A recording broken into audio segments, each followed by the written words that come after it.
Hello అందరికీ. మా పిల్లలైతే ఇక్కడ వెజిటబుల్స్ కట్ చేస్తున్నారు. మా హస్బెండ్ వీటికి కొంచెం అగైనెస్ట్ ఉంటారు. ఎందుకంటే కొంచెం మళ్ళీ ఎక్కడ వేళ్ళు కోసేసుకుంటారో, ఎక్కడ దెబ్బలు తగులుతాయో అనేసి కొన్ని వద్దని చెప్తారనమాట. నేను కూడా కొన్ని రోజులు అలాగే అనుకున్నాను. కానీ నేను ఒకరోజు పని చేసుకుంటా ఉంటే ఒక్కదాన్ని మా పాప వచ్చి అడిగింది, మమ్మీ నేను నీకు హెల్ప్ చేద్దునా అనేసి. ఇలా అడగడానికి కారణము ఈ మధ్యన ఫోన్స్ ఇవ్వడం మానేసాము. అలాగే టీవీ ఇంకా వాళ్ళ డాడీ వచ్చాడు అంటే వాళ్ళ డాడీకి సంబంధించినవి పెట్టుకుంటారు. ఇంకా వాళ్ళకి ఇంట్రెస్ట్ లేదు అంటే నేను పని చేసుకుంటా ఉంటే నన్ను వచ్చి అడుగుతారనమాట. స్టార్టింగ్లో నేను కూడా వద్దనేదాన్ని. తర్వాత వాళ్ళకి కూడా బోర్ కొడుతుంది కదా, సరే ఆమె ఏదో ఒక చిన్న పని ఇచ్చామంటే బిజీ అయిపోయి తన వర్క్ తను చేసుకుంటుంది కదా అని చెప్పేసి ఇలాగా ఒకరోజు కూరగాయలు కట్ చేస్తానంటే ఇచ్చాను. ఇప్పుడు మొదలు పెట్టింది ఇంకా ఎవ్రీడే తను చేయడానికి ఇంట్రెస్ట్ చూపిస్తా ఉన్నిందనమాట. వెజిటబుల్ కటింగ్ అనే కాదు, నేను ఏ పని చేసుకున్నా ప్రతి దాంట్లో హెల్ప్ చేయడానికి ట్రై చేస్తుంది. ఇలా చేయడం వల్ల నాకు కూడా కొంచెం ఫ్రీగా ఉంటుంది.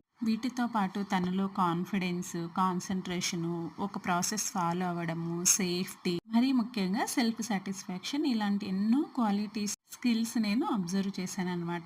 కొంతమంది అనుకుంటారు పిల్లలతో పని చేపిస్తున్నారని. కాదు, ఈవెన్ ఇది చేయడం వల్ల వీళ్ళలో ఇన్ని క్వాలిటీస్ బిల్డ్ అవుతాయి. ప్లస్ వాళ్ళు ఇండిపెండెంట్గా ఉండడానికి ఇలాంటి చిన్న చిన్న పనులు చాలా వరకు హెల్ప్ అవుతాయి. మీరేమంటారు కామెంట్ చేయండి. వీడియో నచ్చితే ప్లీజ్ లైక్ చేసి ఇలాంటి ఇంట్రెస్టింగ్ వీడియోస్ కోసం నా ఛానల్ని సబ్స్క్రైబ్ చేసి